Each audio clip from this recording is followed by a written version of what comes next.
Did you ever think what it would be like traveling along in an open car without a windshield? Boy, you wouldn't go very far before you got all splattered with mud. And you'd have to keep your eyes closed so as not to be blinded by the dust. Well, when you're traveling along in life, Rangers, common sense acts as a pretty important windshield. It lets you see where you're going. I am the greatest.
Did you ever think what it would be like traveling along in an open car without a windshield? Boy, you wouldn't go very far before you got all splattered with mud. And you'd have to keep your eyes closed so as not to be blinded by the dust. Well, when you're traveling along in life, Rangers, common sense acts as a pretty important windshield. It lets you see where you're going. I am the greatest.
Welcome, everyone. We're back once again. Last week, we actually took a hiatus off from Road to Reparations community show, but we're back in the building. My name is Yumoya, and I'm here with Kimmy Man, and Darlene Crumity. And as always, would like to thank Miss Kim and Miss Darlene for putting in their valiant efforts and very much well deserved and appreciated for you and your time and energy into this matter. But I guess before we get into the show, I know we have some housekeeping that we would like to do. All right, as always, visit cjecec-official.org for all the latest updates on reparations here in California. Also, CJEC YouTube channel, a live reading of the 1,000-page task force report, final task force report and recommendations that happens every Thursday at 7 p.m. And we have a very special guest reader coming up this Thursday, so be sure to tune in for that. Absolutely. reparationsnowdoc.com. That's reparationsnowdoc.com. If you have not seen this groundbreaking documentary, please go to reparationsnowdoc.com, or you can check out the theatrical release on Tubi. Okay. Yeah, I like the new reparations I like now. the new artwork, you Moya. I like it. Preach. Yeah, we're actually right now we're working on some outtakes, some behind the scenes footage that will be posting on reparationsnowdoc.com. Hopefully, we'll be getting it done before the year ends. Especially, holidays is coming up, so when you can sit down and having your holiday turkey dinners and your holiday outings, then you can sit down and watch some of this extra footage, this once again groundbreaking stuff. I mean, when you're on the cutting floor, you can only have a certain amount of information, right? That goes into a 2-hour video like this film. So we definitely want to get more information out there. This would look great in a flyer form. I'm just saying. Oh, yeah, actually, that's a good idea. Yeah, Yeah, not a bad you really, idea. yeah, you really should get that going. It looks absolutely wonderful. We're white and blue. Red, white, and Reparations blue. now. Yeah, yeah. Also available streaming on Tubi TV, so you can also view it there. If you have yet to see Free Labor of Love, please check that out with the great ancestor, Harriet Tubman, Labor Day Story, right here on Even the Mass Media Group. All right, and another shout out to Ben and Jerry's that did provide us with a small grant opportunity earlier this year. So Ben and Jerry's, great ice cream selection, and they do great advocacy work. Again, our space sponsors, Capsity Oak Park here is a co-working space in Sacramento. If you have co-working space needs, please look us up. Also, Capsity has been a main sponsor of our organizing space. We premiered the world premiere of Reparations Now, the documentary at the Del Paso Heights facility, had our final wrap-up task force. We called that the after parlay at Capsity DP. So please check it out if you're in the Sacramento area. Get your merch, get all your wonderful Reparations Now, Policy Over Party, Cut the Check merch at etnmediagroupstore.com. That's etnmediagroupstore.com right now.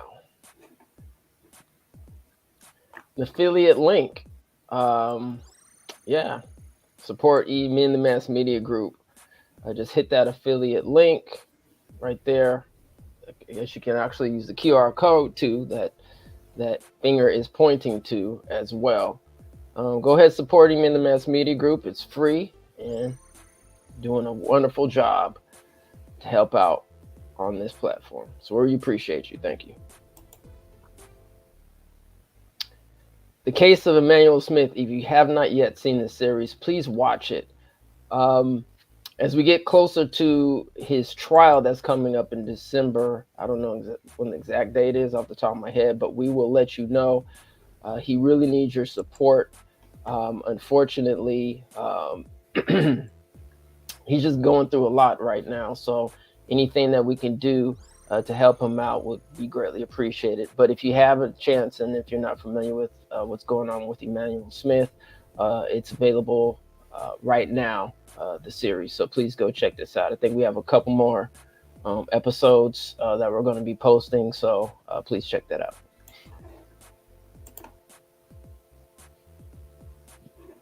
I don't know. Darling, you want to take this one? Yes, the road to reparation is 41 assembly members, 21 senators, and 1 governor. That equals California reparations. So we will repeat that: 41 assembly members, 21 senators, 1 governor to sign equals California reparations. and we're looking to move this into 2024.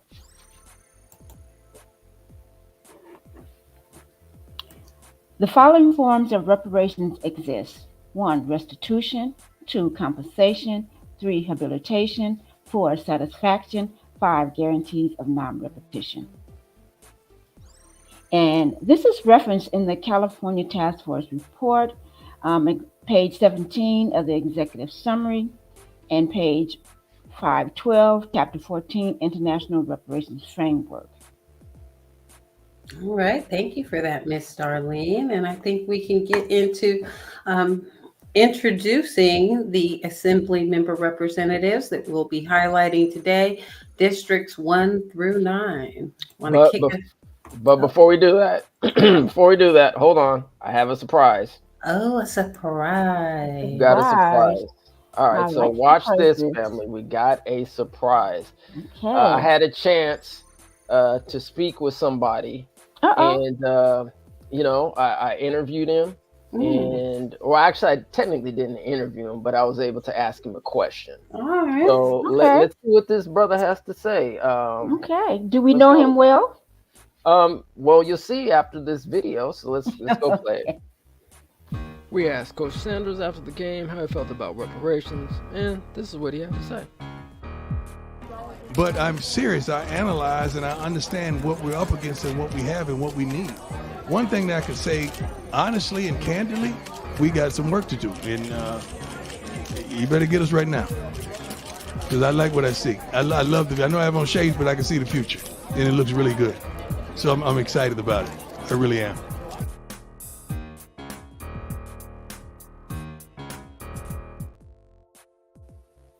All right. So the future looks bright, huh?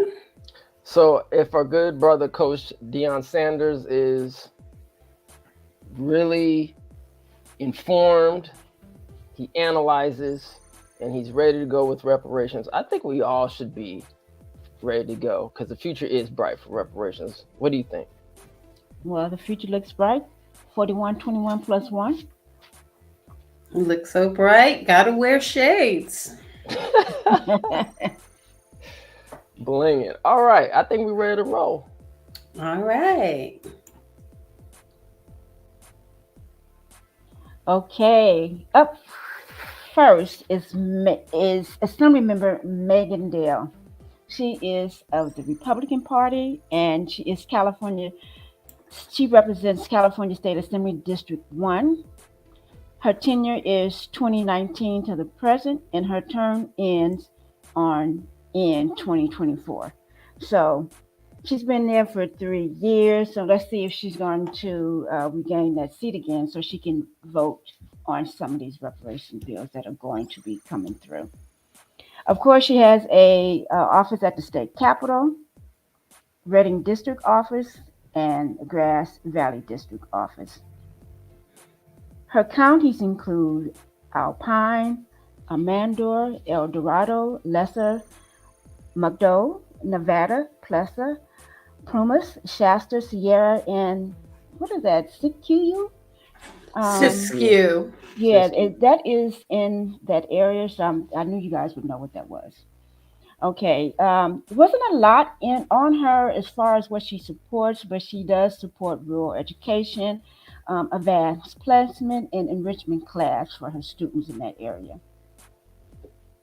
The area of her district is the total population of 460,550, and it is broken down by white, 81% at 373,000, Hispanic, 10.5%, 48.5 thousand, blacks, mismo, 1.4% at 6,361, Asian at 20% at 9,059. A little bit more about Miss Dale here. Of course, she is in the Republican Party, and she's a member of the California State Assembly representing District 1. She assumed office November the 12th, 2019, and her current term ends December 2nd, 2024. Dale ran for re-election to the California State Assembly to represent District 1. She won in the general election on November 8, 2022. Her vote for AB 3121 was a no. And what's interesting about that, she is married to Senator Brian Dale from District 1, and his vote was yes. So, strange pillow talking. She voted no, he voted yes. So. That is interesting. Interesting.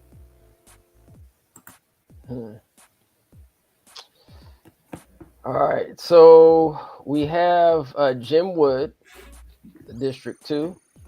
The second Assembly District is one of the largest and most diverse legislative districts in California. It includes all of Del Norte, Trinity, Humboldt, and Mendocino counties, plus northern and western Sonoma County, including the northern half of Santa Rosa. All right. Looks like Jim Wood supports medical, dental, and mental health care in rural areas and also supports the environment. Around the census of 2020, the population is estimated 504,000. Hispanic or Latino at 22%, 111,000 approximately. White alone at 63%, 319,000, and Black or African American alone is at 1.15%, approximately 5,000 Black or African Americans. And Jim Wood voted, actually before I go to the AB vote, let me go back to a little bit of background. Jim Wood, once again, is the Democratic Party, if I haven't already said it. Is a member of the California State Assembly representing District 2. He assumed office on December 1st, 2014. His current term ends on December 2nd, 2024. All right, and he voted yes on AB 3121. All right. Great for him. All right, we've got James Gallagher. You guys might remember that name because he is on our watch list. Yeah. Watch list. Thank you, darling. That's a good way to put it because you know I might have said something else, but watch list works. All right, he's of the Republican Party representing California State Assembly District 3. Let's see, James Gallagher is a member of the California State Assembly representing District 3. He assumed office December 1st, 2014. His current term ends December 2nd, 2024. Gallagher, Republican Party, ran for re-election to the California State Assembly to represent District 3. He obviously won since he's in that seat, won the general election. Gallagher began serving as State House Minority Leader in February 2022. Let's see, he has offices at the state capitol, a main district office in Chico, California, a satellite district office in Yuba City. The counties that he represents are Butte, Glenn, Tahoma, Colusa, Sutter, and Yuba. As far as race and ethnicity of the counties that he represents, it looks like he represents a population of 482,974. Of that populace, we have 63% white, approximately 300K, Hispanic, 23.5%, approximately 111,000. Black, again, a very dismal number at 1.7, approximately 8,203. Asian, 6.5 at 30,000, plus constituents. Let's see here. He voted no on AB 3121. So that's another one to keep an eye on there. And I think that's about it for Mr. Gallagher. But we'll definitely be keeping an eye on him and how he votes on the issues important to the Black population, particularly reparations. Okay. We have Cecilia Aguilar Curry. She is with the Democratic Party, California State Assembly District 4. She has been in office since 2016 to present, and her term ends 2024. She has offices, of course, at the Capitol, district office in Davis, and also in Napa, California. Her counties include Colusa, Lake, Napa, Pomona, and Yolo. She supports local schools, affordable senior housing, yay. She supports securing jobs for locals, and she has working on some kind of contract with PG&E to bring their facilities to, and I'm not sure which part of her county, to bring the PG&E facility down there to do training, and that's where a lot of these local jobs are going to come from. Okay, in her area, she has total population 475,880, and she has breakdown for that is she has the Hispanic or Latino 33.66%, 160,194. White alone 48.77% at 232,099. Black or African Americans at 2.0%, 9,663. In Asian, 8.8%, 42,328. Again, Ms. Aguilar Curry is a member of the Democratic Party and representing District 4. She has assumed office in 2016. Her term will end December 2nd, 2024. She was reelected to the California State Assembly to represent District 4 during the general election on November 8, 2022. And Ms. Curry has completed the Candidate Connection Survey in 2022. So if you want to know what that is, just Google it.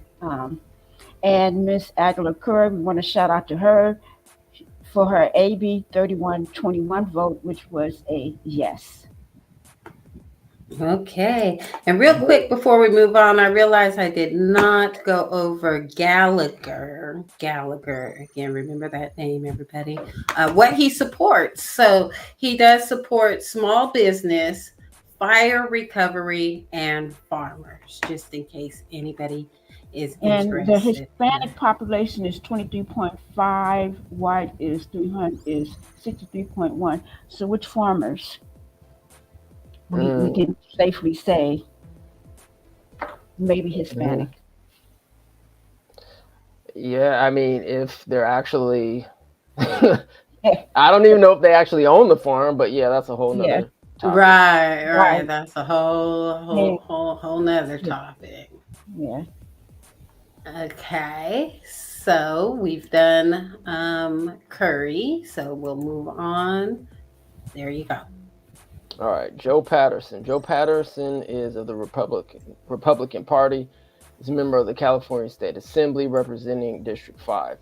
He assumed office on December 5th, 2022. His current term ends on December 2nd, 2024. Patterson ran for election to the California State Assembly to represent District 5. He won in the general election on November 8th, 2022. He represents the counties of El Dorado and Placer, supports small businesses and associations on regulatory and legal matters. Let's see. You know what? Are we missing the offices? I don't think we said the offices, right? You have the offices up top there. I mentioned them. I mentioned them. Maybe I missed them. Anyway. But So you have They're two. they're right up there. okay, yeah. Well, if I did miss them in the other ones, y'all just go back and rewind it. Where their offices are located. Anyway, he does have office in the state capitol, and his district office is in Granite Bay, which is here in California. Obviously. Let's see what else. All right, so race and ethnicity. Let's see. Total population 471,000. 63% white. Asian 2%. Latino, aka Hispanic, is at 29%, and Black is at a whopping 2%. Which totals approximately at 9,000 blacks in his district. And also, just Umoria, you know what I was getting ready to call you. Umoria, the Black and Asian are both at 2%. Interesting. Yeah, that is, Placer and El Dorado County. It's for those who aren't or haven't been out to California. It sits actually a little bit north. Kim, what is that? West? I think northwest-ish. I want to say it might be northeast-ish, but I can't remember. But it's sitting definitely north of Sacramento. I Not would say too far. northeast. Northeast-ish. Okay, so it's not sitting actually too far from Sacramento. But yeah, it is going up north, and yeah, I just don't think there's a lot of black. Yeah, it's primarily our what would I say? Kind of the wealthy area, big homes. Let's see. Usually our basketball players end up living out there. Eddie Murphy had a mansion out there when he lived in the area. So it's more of the hoity-toity area. So as far as the Hispanics that are out there, I'm thinking probably, domestic type work. But And just to note as well, El Dorado and Placer. I don't know if Coloma actually sits within there as well. And I think Folsom is, if it's not in El Dorado, Placer, I know it's close to there. That's also a lot of the Gold Rush area as well. Yes. So when our ancestors were first moving into that area, I just need to do my facts checks. We obviously know about Jonathan Burgess and his family and coming over as enslaved, persons here in California. But yeah, I mean, they definitely took advantage, unfortunately, some of our ancestors when we first moved here in California, especially in that area as well. Right. And that's why the Burgess fight is right now to reclaim those Ongoing. ancestral lands. So let's all wish him luck in that. Absolutely. And he being Joe Patterson voted, or actually he didn't vote. He was not in office at the time. So okay, but look at him, 3% white, so we may know where he's headed. Possibly. Yeah, that's why it's important, if he's your representative, give him a call, see how he feels about reparation legislation coming up.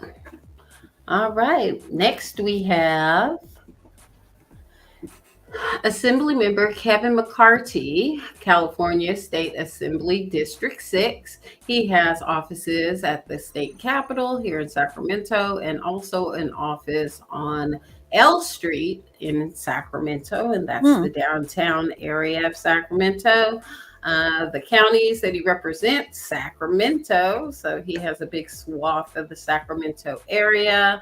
Population 518,242. As far as the racial ethnic breakdown, we have white at 43.5%, 0.05%, and that's approximately 223,122. Hispanic or Latino at 24.20%. That's 125,429. Black population at 9.88, That's 51,221. And the Asian population at 13.86% at 71,851. Kevin supports education, voting rights for the formerly incarcerated, independent investigations for police shootings. Again, Kevin McCarty of the Democratic Party is a member of the California State Assembly representing District 6. He assumed office on December 5th, 2022. His current term ends December 2nd, 2024. McCarty ran for re-election to the Assembly to represent District 6 and won that general election on November 8th, 2022. Before becoming a member of the Assembly, McCarty was a member of the Sacramento City Council from 2004 to 2014, representing District 6. So he has a long history in the city of Sacramento. Another thing to note about McCarty, I call him our resident token. There we are at Oh, his look Christmas at party. you. Yeah, was at his little Christmas foray before the pandemic, before all heck broke loose. Maybe I'll roll up to his little party that he has every year this And year yes, as well. And another thing I'd like to note about McCarty is he is a member of the CLBC out here. So he is a member of the California Legislative Black Caucus, and also, do I still have that slide in here? Oh, yes, we do. He is also a member of the Reparatory Justice Commission.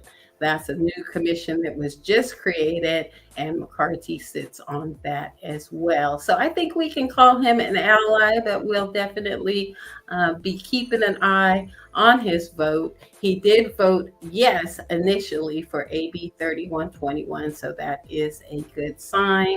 And yeah, Assembly member Kevin McCarty. All right, that was great work, Cameron. I love the picture, of course. We have up next Assembly member Josh Hoover. He is a member of the Republican Party, and he represents California State Assembly District 7.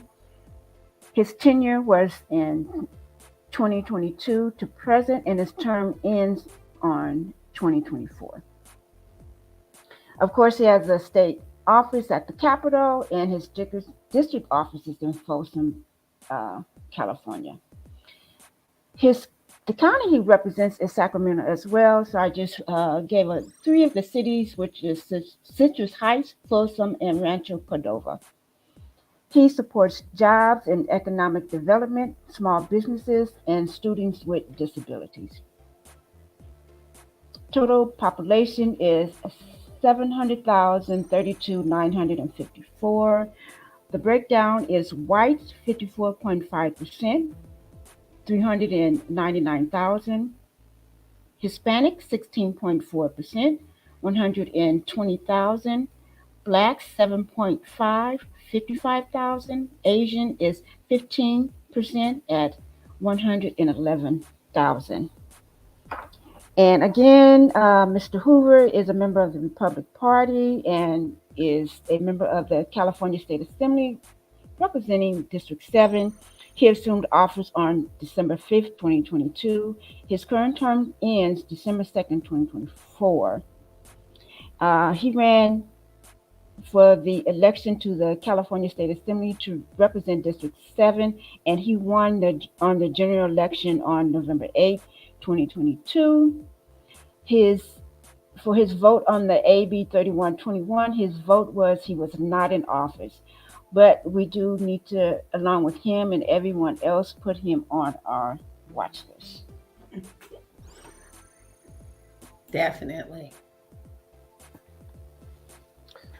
All right. So speaking of watch list, we have Jim Patterson of the Republican Party is a member of sentiments.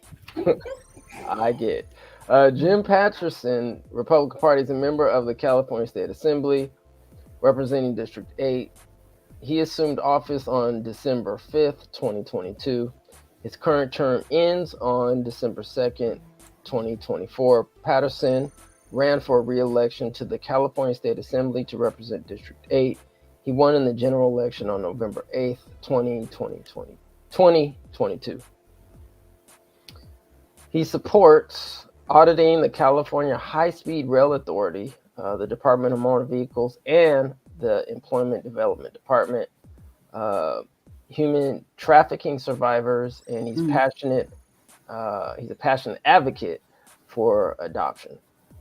The counties that he represents are Calaveras, Fresno, Inyo, Madura, Mariposa, Mono, and Tuolumne.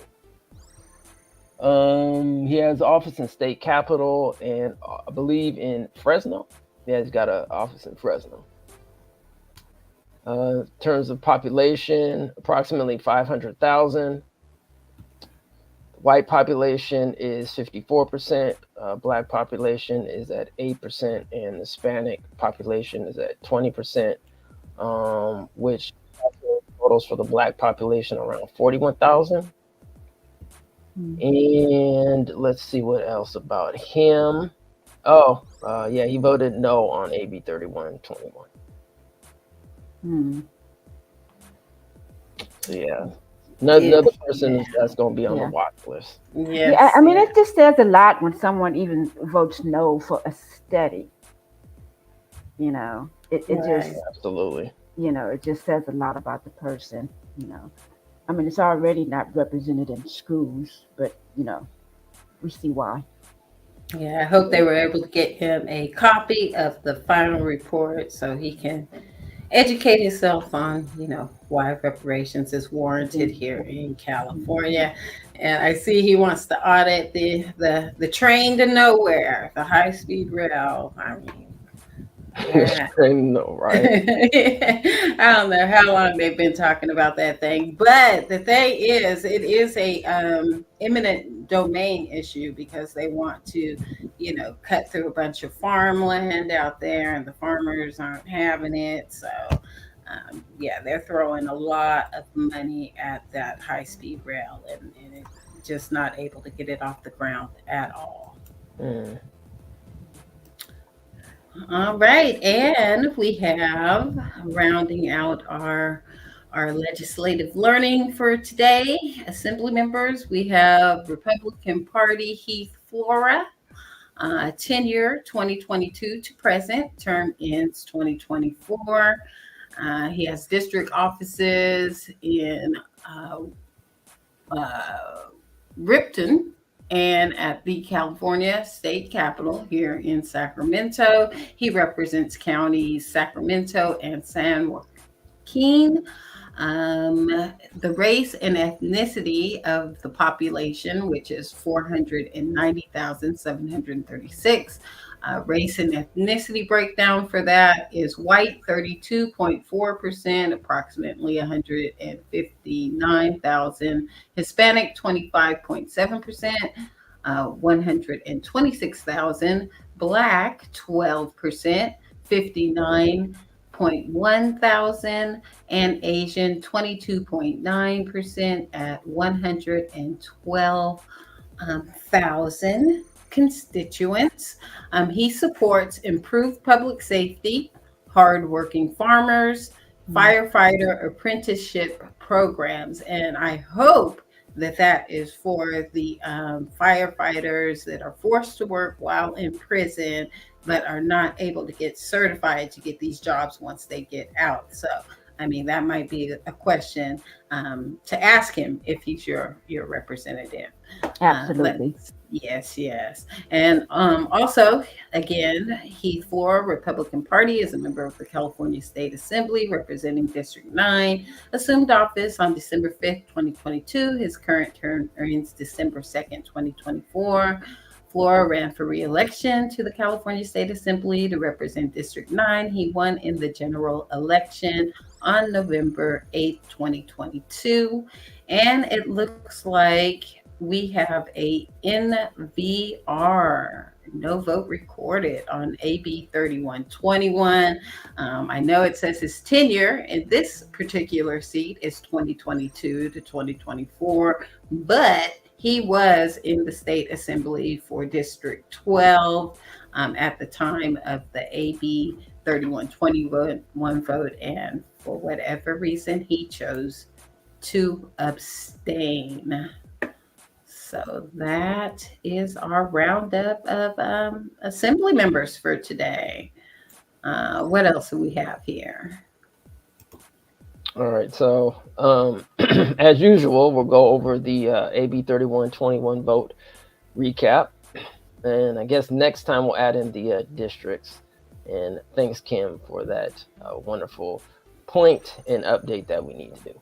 All right, so Megan Dale voted no. District 1, Jim Wood. District 2, yes. James Gallagher, no. District 3, District 4, Cecilia Aguiar Curry voted yes.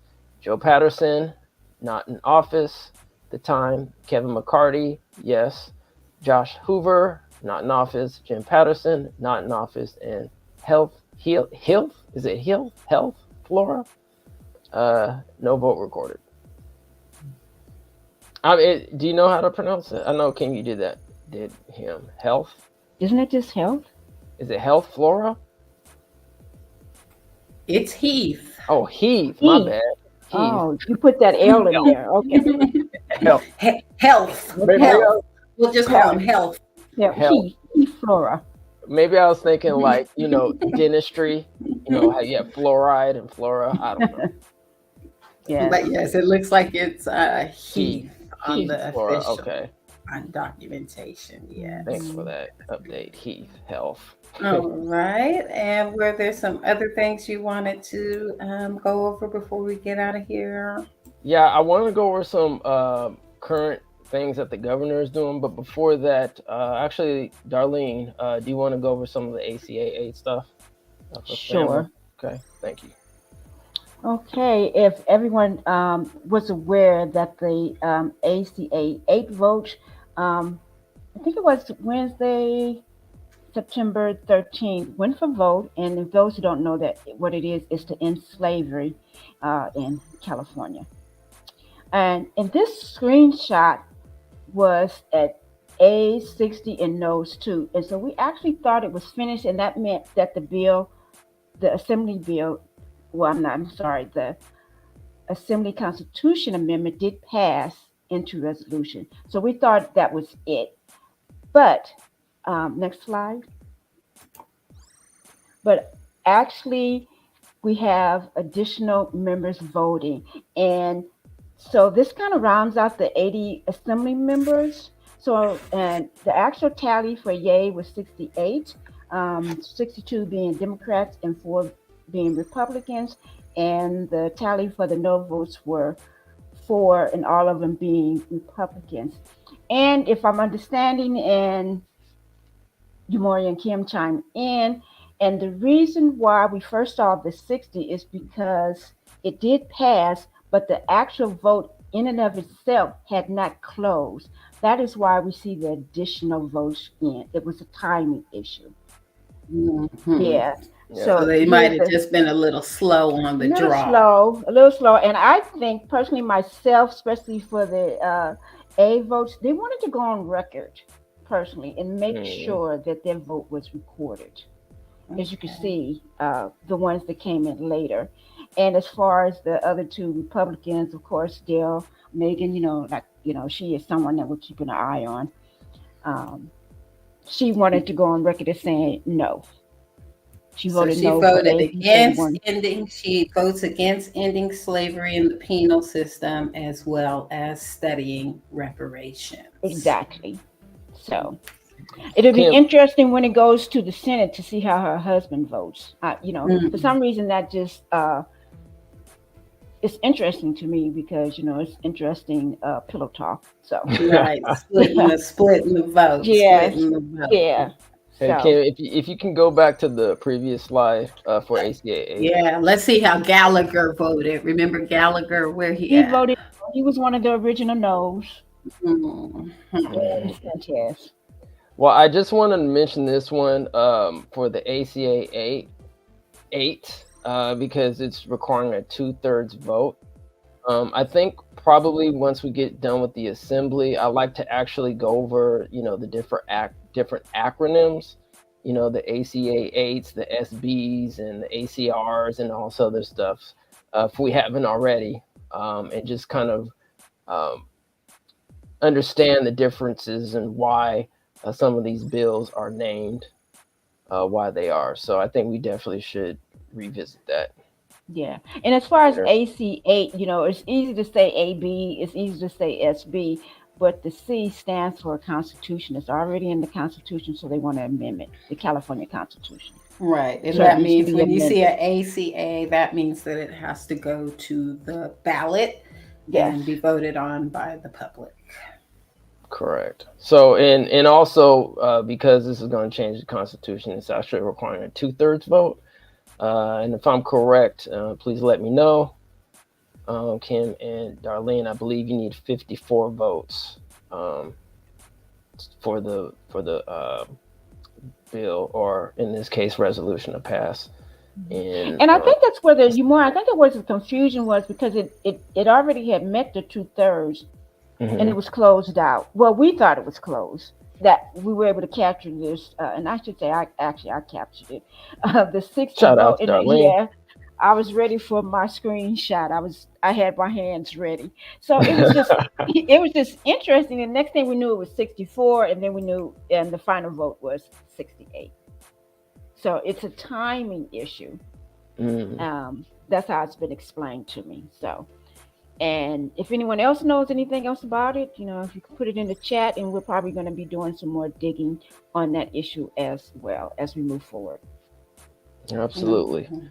All right. So before we get out of here, let's go over a couple of things what's going on with the governor right now. So it looks like he's signed a few bills. I didn't necessarily want to go in too much detail about what he signed. I just kind of wanted to go over the process in terms of when a bill does get to the governor and when he does sign it, or if he doesn't sign it, it actually goes through and passes. So let's kind of go to the next slide, if you don't mind. So here's a couple of bills that currently the governor has signed according to the Office of Governor Gavin Newsom's website. Next bill, please. Or next, I should say, screen. All right. So these are just a couple of bills that he's signing. Looks a lot of some health, human services, early child care, et cetera, higher education. All right. Next slide, please. All right. So, So far, the governor has vetoed 3 bills. 200 have passed, I believe, without him signing, and he signed so far 38. And that was actually last week. So he may have signed more right now, but according to the research that I've done, he's currently signed 38 bills, and 200 have passed. I think we have one more slide here. Okay. So some important dates that are coming up here. It looks like on October 14th is the last day for the governor to sign or veto bills passed by the legislature on or before September 14th and in the governor's possession on or after September 14th. Let's see. In 2024, on January 1st, statutes take effect. And on January 3rd, legislature reconvenes. All right, so dates to look for. And as always, our rundown of the AB 3121 no votes, so we can sear these members into our minds.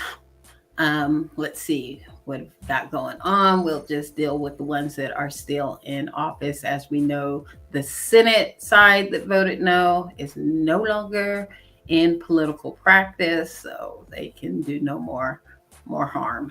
All right, we've got Megan Dale, District 1, Vince Fong, District 32, James Gallagher, District 3, Devin Mathis, District 33, Jim Patterson, District 8, and Marie Waldron, District 75 in California.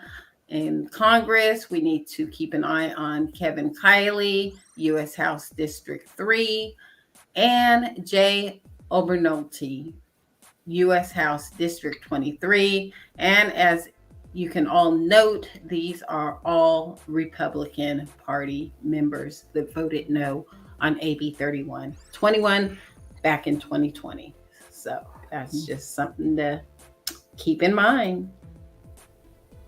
All right. So let's go over to some of these comments. Not a lot, but appreciate those who did comment in the chat. And Preach. appreciate you very much for staying aware and up to date along with us. Greatly appreciate you.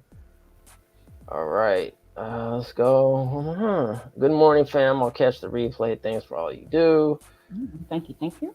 Nisimo, Ben and Jerry's. I know where this is going.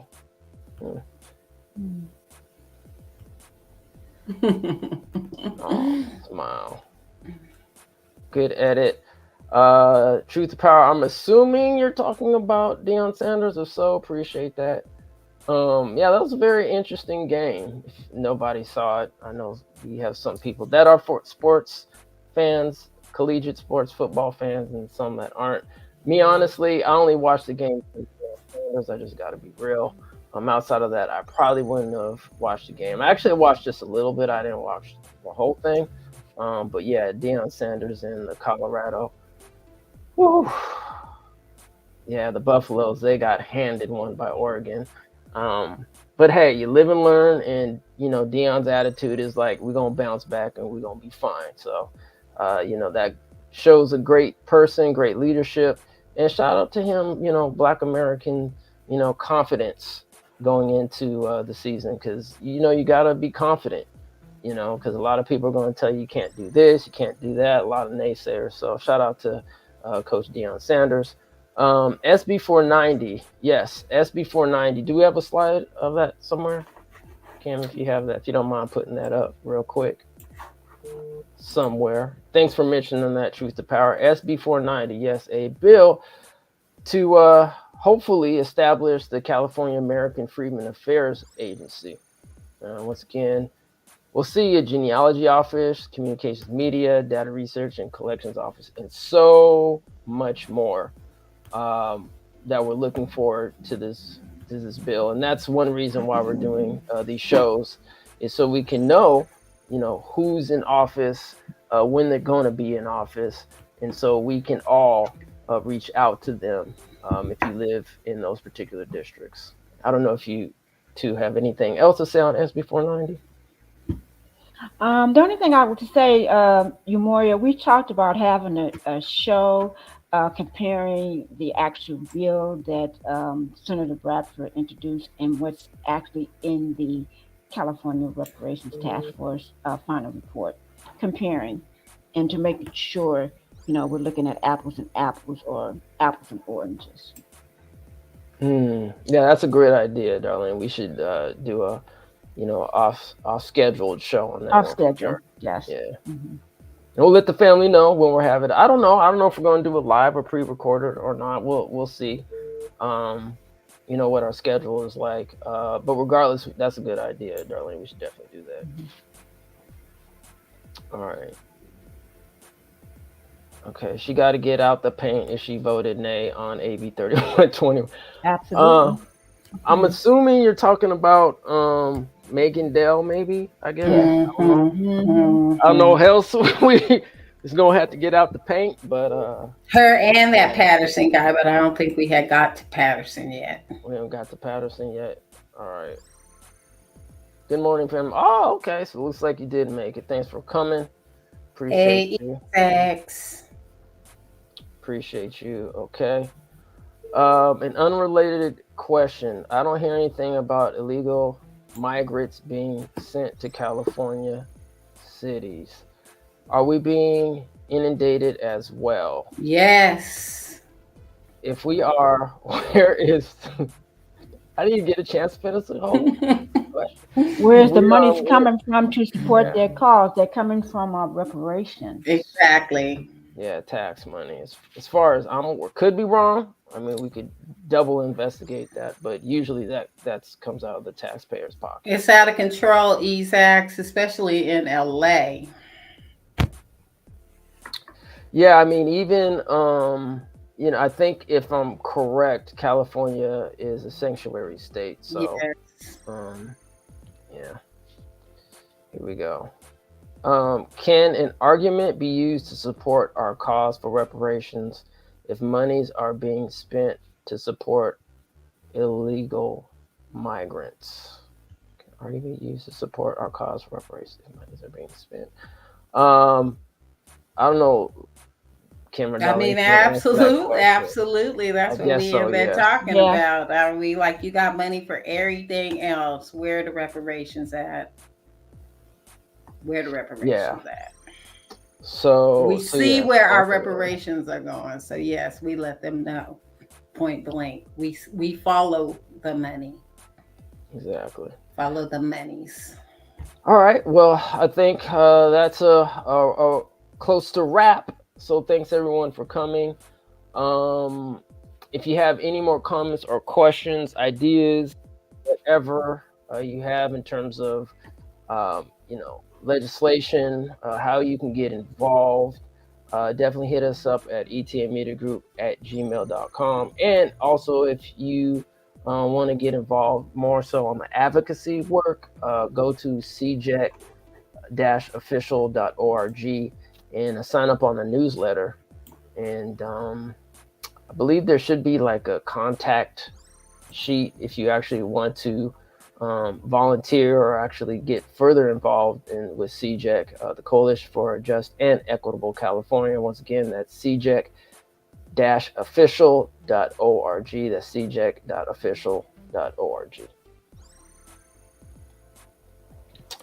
All right. So I don't know if you two ladies had anything else, but as far as I'm concerned, I think that's about it. And I think Okay, I have one you guys thing can go. to add, Umoya. Yes, I would ma'am. like to let everyone know that American Redress Coalition of California Bay Area, known as ARC Bay Area, will be tabling this Thursday from 8 to 2 at the Oakland Healthy Living Festival, which caters to seniors.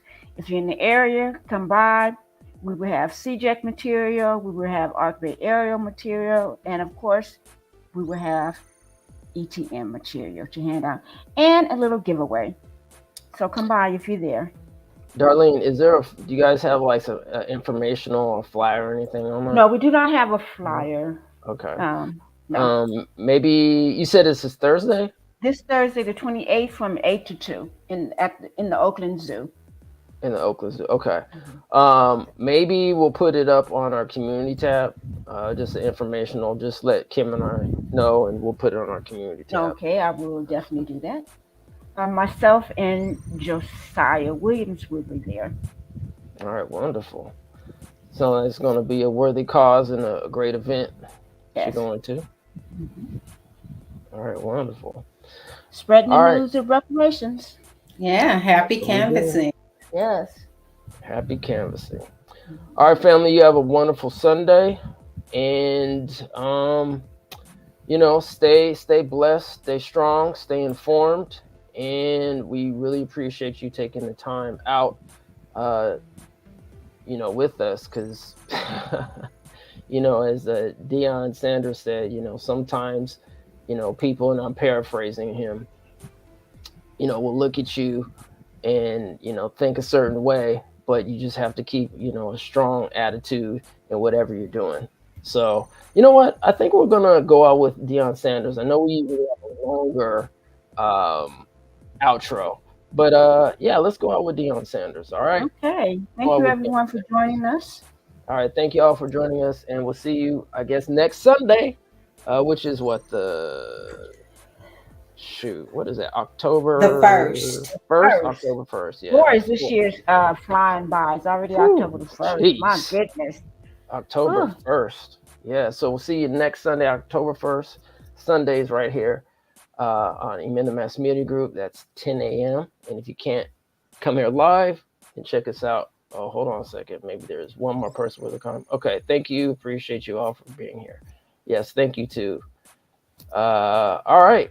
So on that note, we're going to go out with our good brother, Mr. Deion Sanders. And you guys have a wonderful day.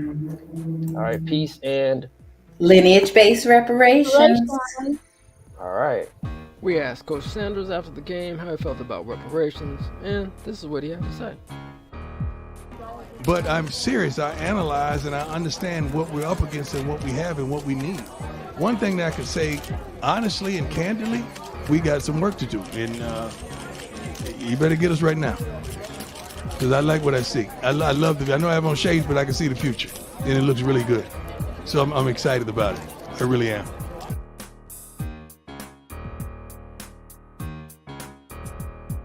We asked Coach Sanders after the game how he felt about reparations, and this is what he had to say. But I'm serious. I analyze and I understand what we're up against and what we have and what we need. One thing that I could say honestly and candidly, we got some work to do. And you better get us right now. Because I like what I see. I know I have on shades, but I can see the future. And it looks really good. So I'm excited about it.